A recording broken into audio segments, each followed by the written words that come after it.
جب اللہ رب العزت نے آدم علیہ السلام کو پیدا کیا تو فرشتوں کو حکم دیا اسجدوا لآدم، آدم علیہ السلام کو سجدہ کرو. فسجدوا الا ابلیس، تمام ملائکہ نے سجدہ کیا مگر ابلیس نے نہ کیا. ابا واستکبر وکان من الکافرین، اس نے انکار کیا، تکبر کیا اور وہ کافروں میں سے ہو گیا، کفر کرنے والوں میں سے ہو گیا. اللہ رب العزت نے جب اس سے پوچھا ما منعک اللہ تسجد، تمہیں سجدہ کرنے سے کس چیز نے روکا، کیا وجہ بنی کہ تم نے آدم علیہ السلام کو سجدہ نہیں کیا؟ تو اس نے آگے سے جواب دیا انا خیر من، میں آدم علیہ السلام سے زیادہ بہتر ہوں. خلقتنی من نار وخلقتہ من طین، مجھے آپ نے آگ سے پیدا کیا اور آدم علیہ السلام کو آپ نے مٹی سے پیدا کیا. یعنی آگ کے اندر بلندی ہے اور مٹی کے اندر پستی ہے، تو میرا مقام ان سے زیادہ بلند ہے. جب اس نے آگے سے لاجک دی تو اللہ رب العزت کو غصہ آیا، جلال آیا. تو اللہ رب العزت نے فرمایا فخرج منہا فإنک رجیم، تو نکل جا، بے شک تو مردود ہے، دفع دور ہو جا، تو مردود ہے. جب اللہ رب العزت نے اپنے دربار سے نکالا، دھتکارا، تو کبر اور حسد کی وجہ سے آدم علیہ السلام پر شیطان کو بہت غصہ آیا کہ ان کی وجہ سے اللہ رب العزت نے مجھے دھتکار دیا، مجھے نکال دیا. تو کہنے لگا آدم علیہ السلام اور ان کے اولاد کو میں بھٹکاؤں گا، میں ورغلاؤں گا. وَلَا تَجِدُ أَكْثَرُهُمْ شَاكِرِينَ، ان میں سے اکثر آپ نہ شکر پائیں گے. یعنی اکثر لوگ ایسے ہوں گے اولاد آدم میں سے جو شکر گزار نہیں ہوں گے. مگر اس سرکشی کے باوجود، یہ حرکت کرنے کے باوجود اس نے اللہ رب العزت سے ایک مہلت مانگی. کیا مہلت مانگی؟ کہنے لگا اللہ مجھے قیامت تک کی مہلت دے دیجئے. اللہ رب العزت سے جب اس نے مانگا تو اللہ رب العزت نے فرمایا انک من المنذرین، جا تجھے مہلت دے دی.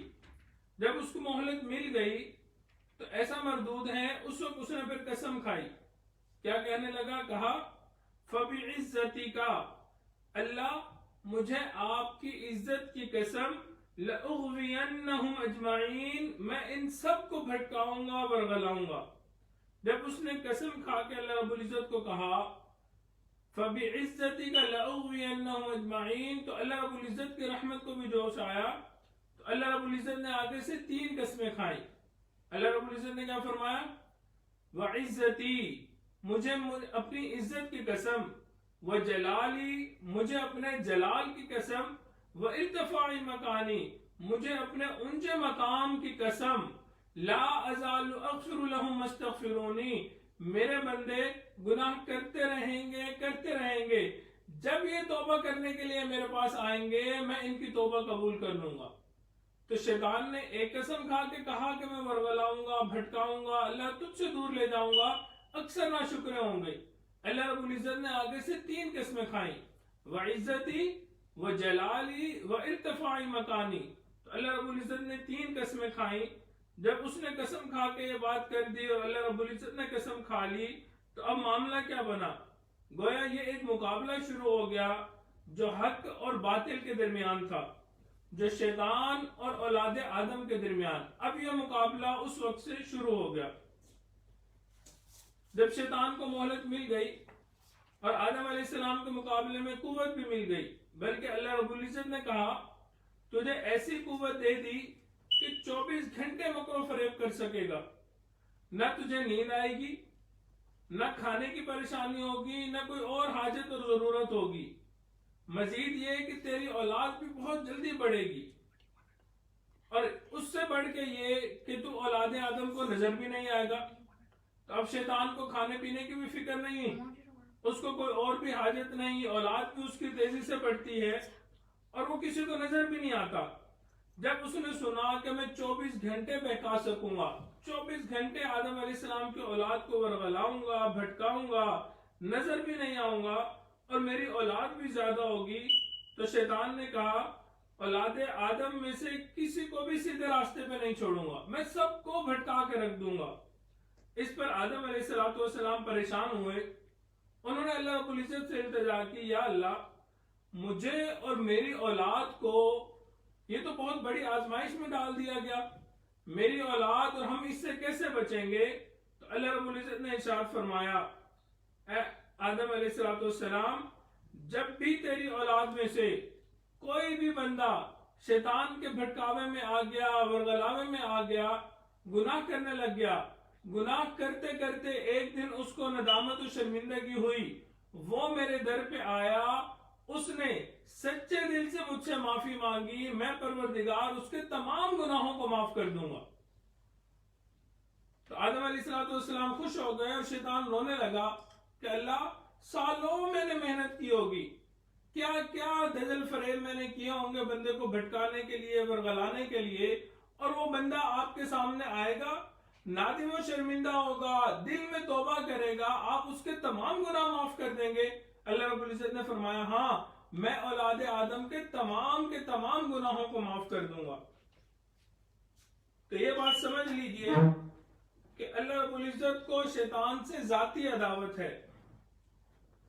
اب جس بندے سے ذاتی دشمنی ہوتی ہے، بندہ ذاتی دشمنی کی وجہ سے اس کو برداشت نہیں کرتا، تو اللہ رب العزت کو بھی شیطان سے ذاتی دشمنی ہے۔ کیوں؟ اس لیے کہ یہ غدار ہے، اس نے اللہ رب العزت کے سامنے تکبر کیا۔ سوال ہوتا ہے کہ ذاتی عداوت پر کوئی دلیل بھی تو ہونی چاہیے، تو علماء نے اس کی بھی دلیل دی۔ اللہ رب العزت نے تسمیہ کے اندر بسم اللہ الرحمن الرحیم کے اندر ذاتی نام کے ساتھ صفاتی نام بھی استعمال فرمایا۔ چنانچہ ہم پڑھتے ہیں بسم اللہ الرحمن الرحیم، تو رحمان اور رحیم اللہ رب العزت کے صفاتی نام ہے۔ اللہ رب العزت کے بعض اور بھی صفاتی نام ہے، مثلا سمیع بصیرہ، یہ بندے کے لیے بھی استعمال ہوئے۔ رؤوف الرحیم نبی علیہ السلام کے لیے بھی استعمال ہوئے۔ حالانکہ یہ صفات تو اللہ رب العزت کی ہیں، لیکن اللہ رب العزت کا جو ذاتی نام ہے وہ کبھی کسی اور کے لیے استعمال نہیں ہوا۔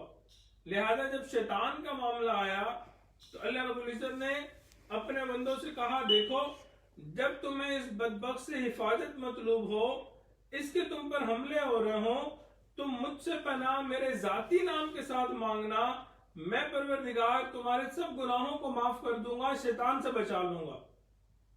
آپ نے دیکھا ہوگا جب آپ نے کسی کو اپنا پرسنل موبائل نمبر دینا ہوتا ہے، یہ بڑے بڑے لوگ ہوتے ہیں، کوئی وزیر ہوتا ہے، کوئی امیر ہوتا ہے، ایک ان کا عام نمبر ہوتا ہے جو عام لوگوں کے پاس ہوتا ہے، سب کے پاس ہوتا ہے، اور ایک خاص نمبر ہوتا ہے جو کسی بندے کو وہ دیتے ہیں کہ جی یہ میرا ذاتی نمبر ہے، آپ اس پہ اگر کال کریں گے تو میں خود اس کو اٹینڈ کروں گا، میں ذاتی طور پہ آپ کو جواب دوں گا۔ تو وجہ کیا ہوتی ہے کہ ان کے ساتھ ذات کا تعلق بن جاتا ہے۔ اسی طرح جب شیطان کا معاملہ آتا ہے تو اللہ رب العزت خود فرماتے ہیں کہ میرا ذاتی نام لو اور پھر میں اس شیطان سے نمٹ لوں گا۔ تو اللہ رب العزت نے اس کو ذاتی دشمن قرار فرمایا۔ یہاں ایک طالب علمانہ سوال ہے، جب اللہ رب العزت کو ذاتی عداوت ہے تو شیطان کو پیدا ہی نہ کرتے؟ شیطان کو پیدا ہی کیوں کیا؟ اس کو بنانے کا فائدہ ہی کیا ہے؟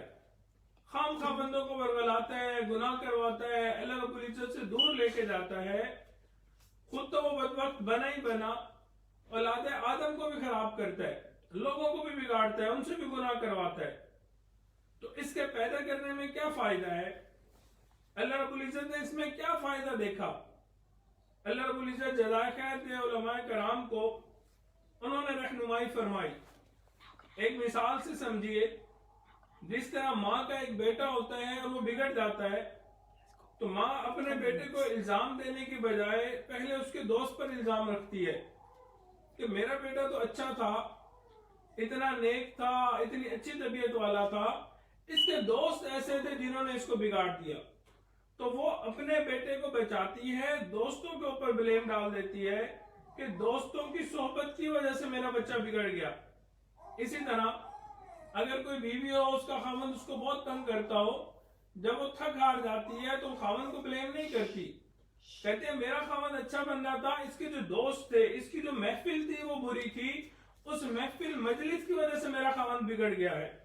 یہاں بھی معاملہ ایسا ہی ہے، دنیا میں جب بھی کوئی بندہ گناہ کرتا ہے تو اللہ رب العزت چونکہ بندے کے ساتھ محبت فرماتے ہیں، ایمان والوں کو ایمان والوں سے اللہ رب العزت کو ذاتی محبت ہے اور شیطان سے اللہ رب العزت کو ذاتی عداوت ہے۔ اب جب کوئی بندہ شیطان کے پنجے میں آ جاتا ہے، غلط کام کر لیتا ہے، گناہ کر لیتا ہے، تو اللہ رب العزت اس بندے کی بجائے اس کا سارا بوجھ شیطان پہ ڈال دیتے ہیں۔ قرآن عظیم الشان اللہ رب العزت فرماتے ہیں من بعد ان نزغ الشیطان، شیطان کے سر پہ بات ڈال دی، فرمایا فَأَنْسَاهُ الشَّيْطَانُ، شیطان نے ان کو بھلا دیا۔ یہ بندے خود نہیں بھولے، شیطان نے ان کو بھلا دیا، بھٹکا دیا، ورغلا دیا۔ تو اولاد آدم کی غلطی کس کی طرف منسوب کر دی؟ شیطان کی طرف۔ ایک اور جگہ فرمایا فَأَزَلَّهُمُ الشَّيْطَانُ، شیطان نے ان دونوں کو بھٹکا دیا۔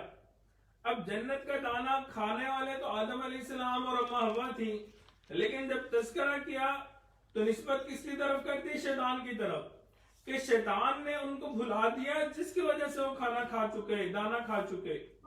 اگر شیطان نہ ہوتا اور پھر ہم گناہ کرتے تو مجرم کون ٹھہرتا؟ ہم خود ٹھہرتے۔ تو شیطان کے پیدا کرنے میں یہ فائدہ ہے کہ انسان گناہ کرتا ہے اور اس کے گناہ کا الزام شیطان کے اوپر عائد کر دیا جاتا ہے۔ سبحان اللہ، اللہ رب العزت کی ہر چیز کے اندر مصلحت ہے، ہر چیز کے اندر انسان کے لیے فائدہ ہے۔ تو دعا ہے اللہ رب العزت ہمیں اس شیطان بدبخت سے حفاظت فرمائے، ہمارے تمام گناہوں کو معاف فرمائے اور ہمارے رمضان المبارک کو قبول فرمائے۔